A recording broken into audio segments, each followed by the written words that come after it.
I'll not refer to all of them, but I'll refer to a dramatization which some of you will be familiar with.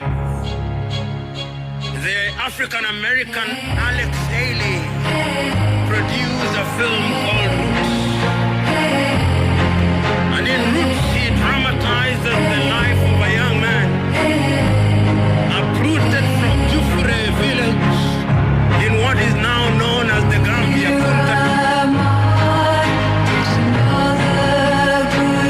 Friday bambuze ekibuzo kino nengezaako okugoberera yafena kusoma ensinga 8 February kitegeeza wayise ennaku nga 12 kasokedde ngaafa naye nalabyeko ku nteekateeka ez'okugira engeri y'okukomyawo omulambo gwe. Omanyi si kyangu kya kukomyawo omuntu afiiridde eyo. Omuntu bw'afiirira eyo bifuuka bizibu ddala ddala ddala okukomezebwawo. So nja kuwa enteekateeka mu bujjufu eziriwo sofa nalabyeko ko ne ku nsonga ya nendoze nayo tetugenda gigendamu. Of course Ivan Kyerine yansaba ntandike ku nsonga nga tushifutinga debate tujija because katuli omwali kuba segirinya bateereddwa nga Ivan Kyerine abuuza ate bo abattibwa abantu baabwe.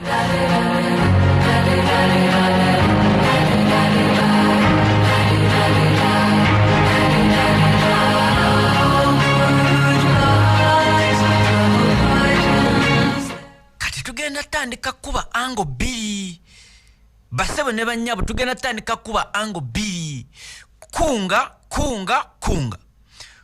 tutambule fenna debate kwebadde. In fact paka nonako olwaleero buli gule ligamba bateereddwa batya bali luddawa bateereddwa batya bali luddawa onagamba twabadde guno onagamba tetugira onagamba bwatu onagamba bwatu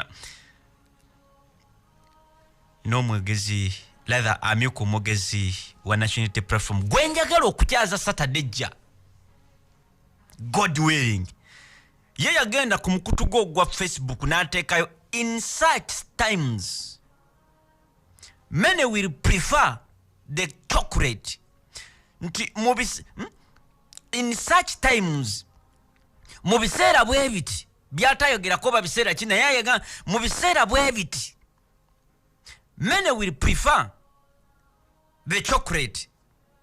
But if we all choose the chocolate, nesinga fenna tusalawo chocolate to be the answer, okubeera nga ye answer, who will care about the question at hand?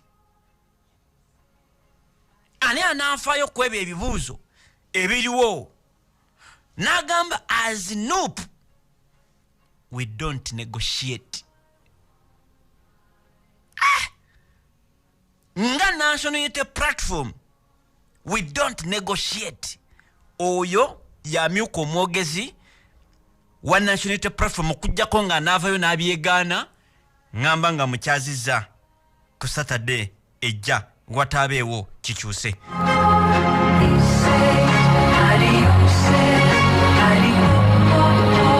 Ekirungi n'omuntu abalumiriza okuteesa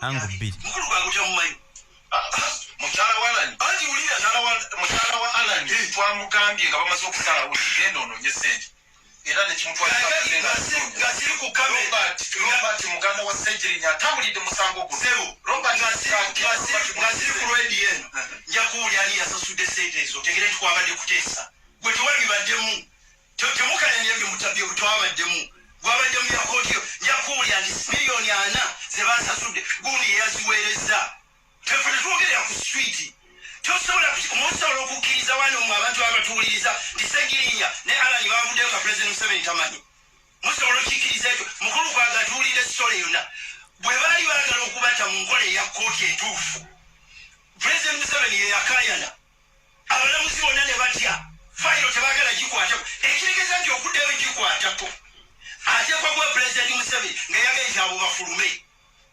oyo mukulu gwe mwogeddeko waliwo omukulu ali mu constitutional court ali mu constitutional ministry tuyinza okuba nga ne tukolagana naye efe naye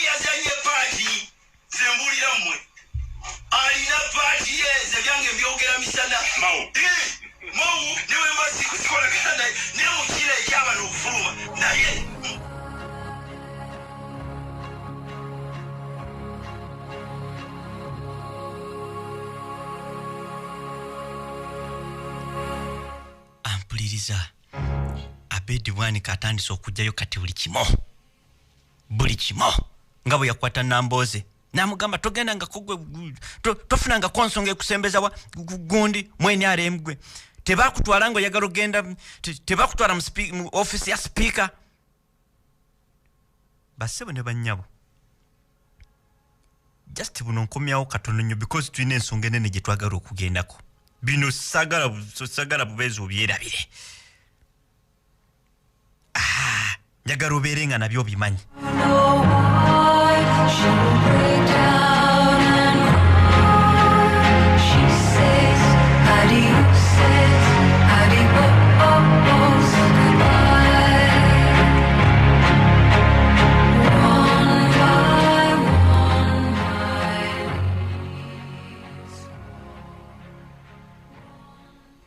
ampuliriza kankole bwenti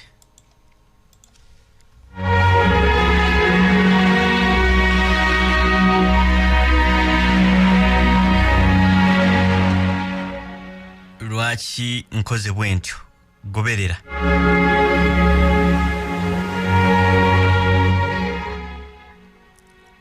because tukayana ani yatadde bano mwabaddemu okuteesa tekwabaddemu kuteesa bati basebo ne bannyabo eriyo abantu mu bitundu by'e Masaka district abafiirwa obulamu bwabwe n'abantu baabwe nga mwabo mwalimu omusajja w'emyaka 9 mu kitundu kye bayita Kikungwe village Butare was attacked enaku z'omwezi nga 22 August oba August mwaka gwa 2021 ne bamukuba oba lyali jjinja lya minzaani oba yali peva on the forehead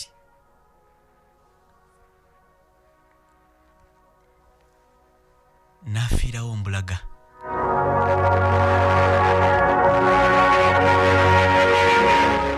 tuli kukayana bano bateereddwa tebateereddwa because emisango gye bavunaana gyekuusa ku gyebi bano abantu abaafa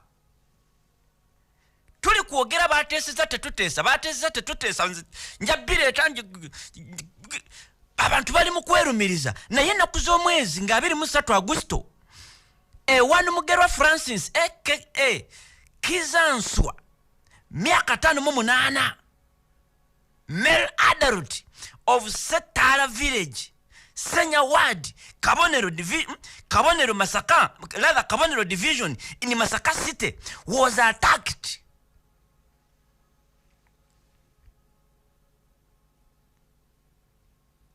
nebamukuba emirundi. He was hit on the head several times and killed. The body was dumped.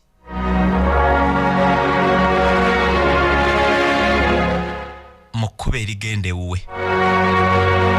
On the same day, basebe ne banyabo bannayuganda waliwo munnayuganda munaffe ng'ennaku z'omwezi zimu 23 Agusto at around essaawa nga 3:15 ez'ekiro ewanu Kakoza Sulaiman myaka 54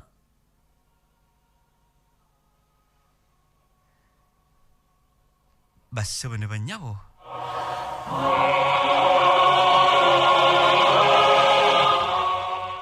myaka 54 kye bayita male adult musajja ate mukulu a resident of Senya village Senya ward Kabonero division in Masaka was also attacked.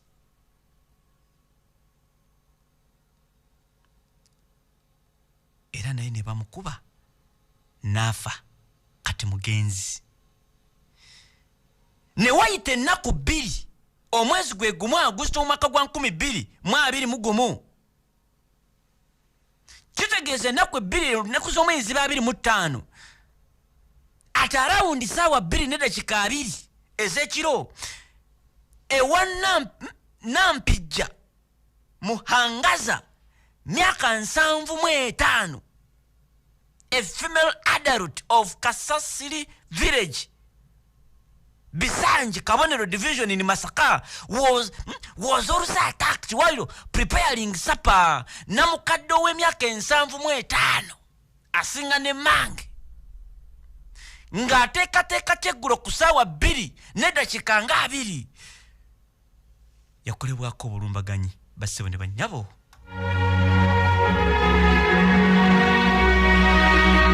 Era naye ne bamukuba ku mutwe. She was hit on the head and killed. Omulambo gwe ne gusuulibwa mu ffumbiro. Kyokka ku lunaku olwo lwennyini bassebo ne bannyabo, because these were systematic gun killings by people n'abantu abaali organized. Because omuntu atta leero natta enkya natta wali lunaku lumu natta abantu 2 taba muntu wa bulijjo. This tekwegamba tebuba butemu bwa bulijjo. The killers oba the killings were sophisticated. Nga bamanya nti ne poliisi tujja kwongera trackinga tulabe omusirikale wa poliisi yavayo nagamba ate wano tulina kapiki kamu munnange kyokka okukasamba okugenda okugoba omubbi kayakira mu nnaku nga 2 oba 3. Ngamba bwe yategeeza zita bakaba parliament abaali bagenzeeyo okunoonyereza. Ku lunaku lwe lumu bassebo ne bannyabo waliwo Munnayuganda munnaffe eyafa ennaku somezi nga 25 Agusto ewanu yeye Peter myaka 3 casual worker and a male adult of Bisanje village Kimanya Kabonero division in Masaka was attacked and hit on the head. Naye yalumbibwa n'akubwa ku mutwe nga buli alumbibwa akubwa ku mutwe killing him instantly n'afiirawo mbulaga. His body was abandoned in the nearby plantation. Omulambo gwe ne gusuulibwa mu lusuku olwali lulanyeewo.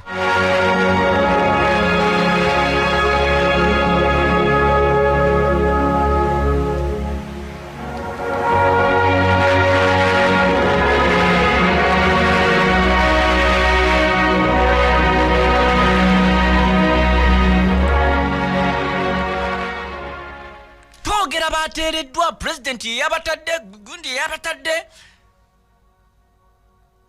because if it is true that president yabatadde kitegeeza babadde tebeekuusa ku 2 because biri criminal gundi nnyo nti webiba nga bigenze mu kooti nga byebiri ebyemasaka okujjako nga basegirinya n'abalala babasalidde omusango gwa kufa kalabba, president ayina prerogative to pardon. Ekyo kiri mateeka nti president alina okuyingirirawo. Sigamba nti mubadde mumuvunaana kigwa kutema bijambi ya betting terrorism biki mada attempted murder kati musonyiye nga president. No, ekyo tekiri mateeka. President tasobola kusonyiwa muntu ali mu kooti ku lw'emisango, wabula president asobola okusonyiwa omuntu gwe bamaze okusalira omusango ng'agenda kuttibwa n'amugamba nedda temumutta, kye bayita presidential pardon.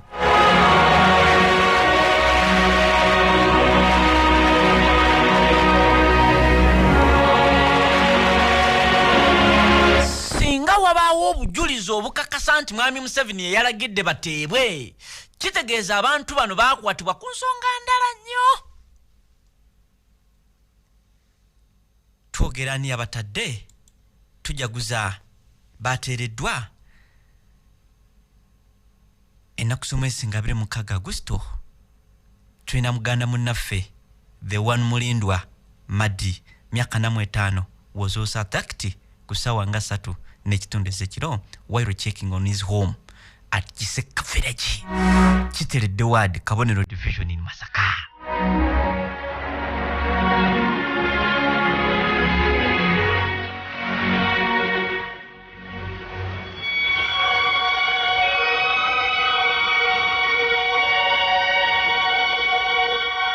Ono yasiŋŋaanibwa yekka ng'agenza okukyekinga ku maka ge. Omutwe gwe ne bagusala n'afa. kakati mu kwogera biri basebo ne banyabo abagobera program vumbula tuyina munnayuganda munnaffe the one Nakato Maria myaka 8 ennaku z'omwezi nga 29 Agusto ku ssaawa 9 nga bukya was also staying alone mu kitundu kye bayita Kitenga A LC1 Karagala Parish Nyendo Mukungwe Division. She was attacked in mumakage myaka 8. Imagine jajjaffe wa myaka 8 ne bamukuba ekintu almost kyekimu ku mutwe. Her body was dragged, omubiri gw'omulambo gwo ne baguscambula and dumped in a banana plantation.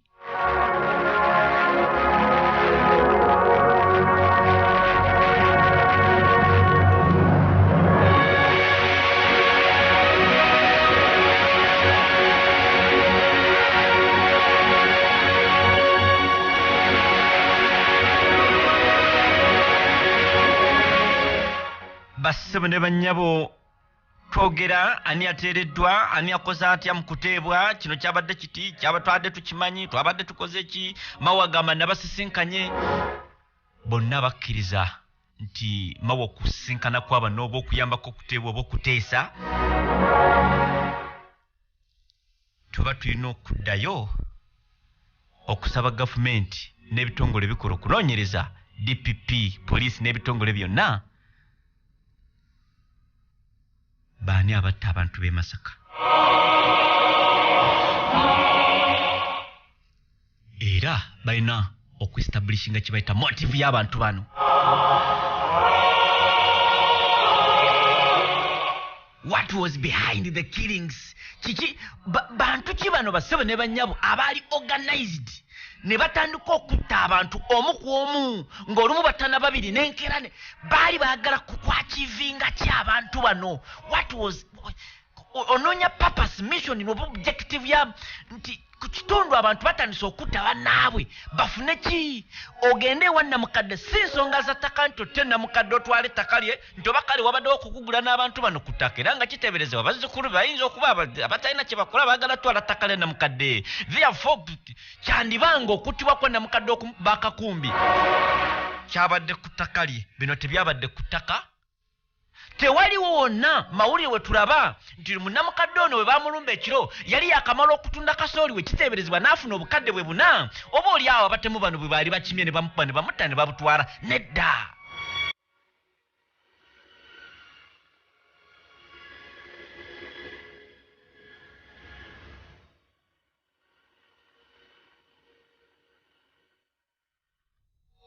Owulira kyenkuteeka mu bwongo obwo gwe Munnayuganda awuliriza.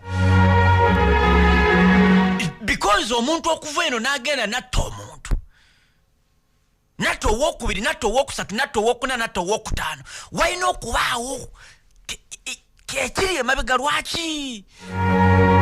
Oba okitegedde Munnayuganda?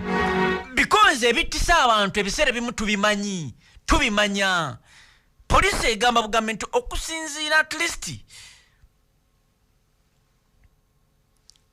kati gavumenti ebe ino kwongera okunnyonnyola.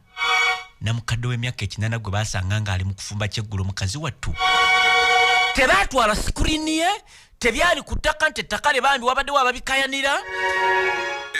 Because poliisi yonna mu kye bayita intelligence omuntu bw'afuna obuzibu kye basookako abadde alina mitawaana akyera na baani. Nti munange gye bufuddeko waliwo eyagira bw'ati muna ettaka lye omanyi bamaze ebbanga omanyi Namukadde ono biki awo wetandikira abadde alina obutakkaanya ku kyalo kino. Abadde mujonzi, abadde mugundi.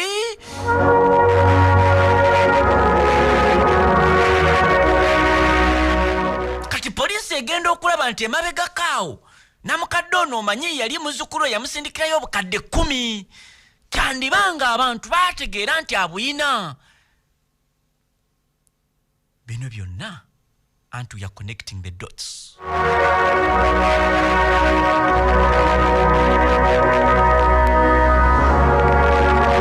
Twogera bino byonna basebo ne bannyabo mu Lwengo district waliwo abantu 17 ya madad 17 17.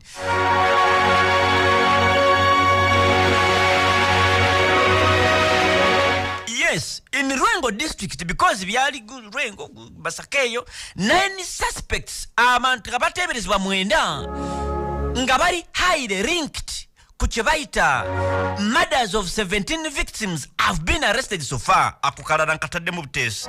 These include katujja gena ne mu baakwatibwa. Bino byonna tubyogera bassebo ne bannyabo. Tuyina ennaku z'omwezi nga 23 July. Kabanda John ne Kalya Vincent were attacked while riding home at around ku sewanyana n'ekitundu along Kamya Mingo Road, Tanga Village, Nkoni, Rwengo District. Ne bakuba mu nkuba y'emu, they were hit. Tukozesa ekigambo ekyo ne object etategerekeka gye bakuba ku mutwe oba katayimbwa oba ki, and killed. And the bodies emirambo we baamala okugina ebiri egyakabanda ogwakabanda John, Kalya Vincent ne bagidraginga to a nearby coffee plantation.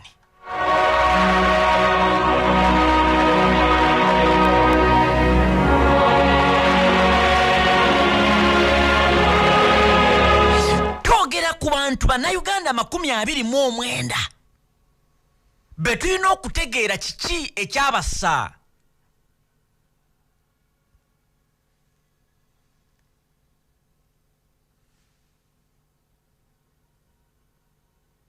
Ampuliriza ennaku z'omwezi nga 31 ewanu Nkanka Joseph myaka 5 ne Kawesi Godfrey myaka 3, both nga batuuze mu kitundu kye bayita Nakarete Village, Kiseka, Rwengo District, were attacked at around kusawa 2 ezekiro oba kawungezi.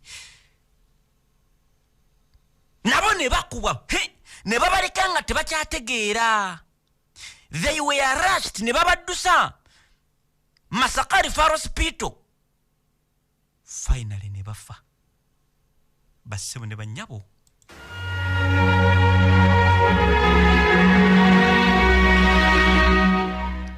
Ennaku z'omwezi nga 2 Agusto ewanu Bwanika Joseph Emil adult bamulumba at Kiseka B Village, Kankamba, Rwengo District, nattibwa. Nga 4 Agusto ewanu Dumba Joseph Lutakome myaka 59, a resident of Katoma Village, Rwengo Rural, Rwengo District, yalumbibwa and he was also hit ne object ensibo. The body was dumped in a coffee plantation. Ennaku z'omwezi nga 12 Agusto ewan Lubega Aramandan was discovered dead ku ssaawa 5 ez'okumakya at Maronge Village, Katovu, Rwengo. Nga ayina kye bayita multiple cuts to the head, nga ayina ebisale nga bamusazeesaze emirundi n'emirundi ku mutwe. Yazuulibwa ng'attiddwa ku ssaawa 5.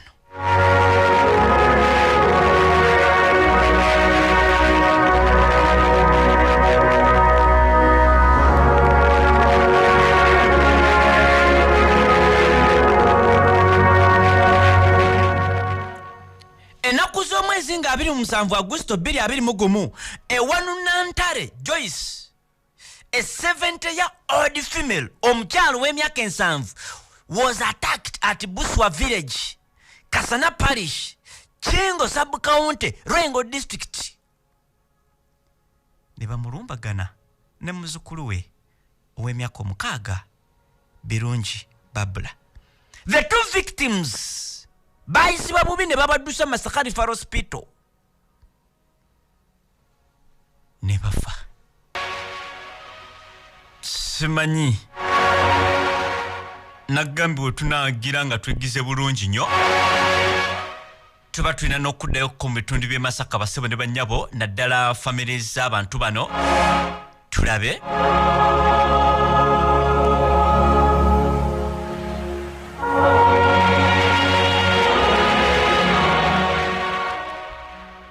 ye lwaki tetuteekateeka ne tukola tutya tulina okuddayo mu gundi eno soke tugire tuti tufune ba contacts tukole tutya tugire tuti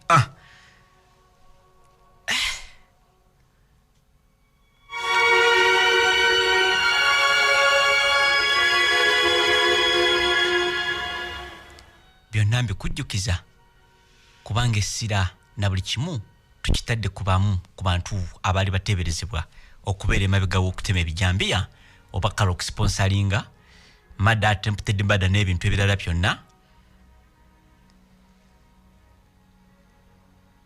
nga bano ku ba suspects kwabaddeko n'abaka ba parliament babiri abateereddwa after oba abeeyimiriddwa kyekigambo kyenyinza okukozesa after almost because bakwatibwa September omwaka gwa 2021